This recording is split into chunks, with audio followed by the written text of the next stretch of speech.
Hello students, ரொம்பவே முக்கியமான ஒரு அப்டேட்ங்க. அதாவது டிஎன் மெடிக்கல் கவுன்சிலிங்கில் பார்த்தீங்க அப்படின்னா 156+ சீட் வந்து நம்மளுக்கு ஜென்ரல் கோட்டாவில் வரதுக்கான சான்சஸ் கிடைச்சிருக்கு.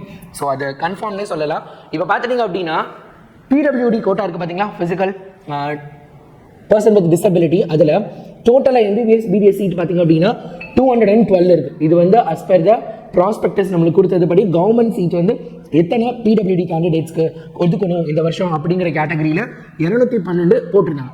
இப்போ எலிஜிபிள் கேண்டிடேட்ஸ், அதாவது நம்மளுக்கு பார்த்தீங்க அப்படின்னா எலிஜிபிள் கேண்டிடேட் பார்த்தீங்கன்னா வெறும் 56 கேண்டிடேட்ஸ் தான் எலிஜிபிளாக இருக்காங்க. அப்போ ரிமைனிங் 156 இதை சப்ராக்ட் பண்ணுறப்ப 156+ வில் பி ஜென்ரல்.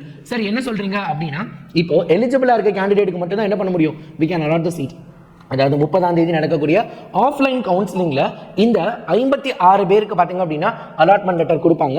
அந்த 56லையும் ஒரு சிலர் வந்து என்ன அப்படின்னா வர முடியாத காரணங்கள் ஏதோ ஒரு விஷயம் நடந்தால் 156ங்கிறது அடிஷ்னலாக இன்க்ரீஸ் தான் ஆக போகுது.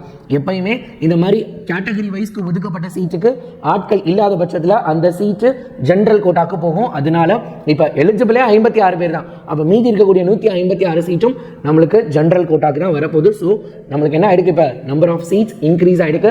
ஸோ நிறைய மாணவர்கள் தங்களோட கனவை நிறைவேற்றிக்கிறதுக்கான வாய்ப்பு உருவாயிருக்கு. தொடர்ந்து நம்ம சேனலை இந்த மாதிரி அப்டேட்ஸ்க்கு சப்ஸ்கிரைப் பண்ணி வச்சுக்கோங்க. இந்த வீடியோவை உங்களோட ஃப்ரெண்ட்ஸ்க்கு மறக்காமல் ஷேர் பண்ணிடுங்க. Tata, stay updated.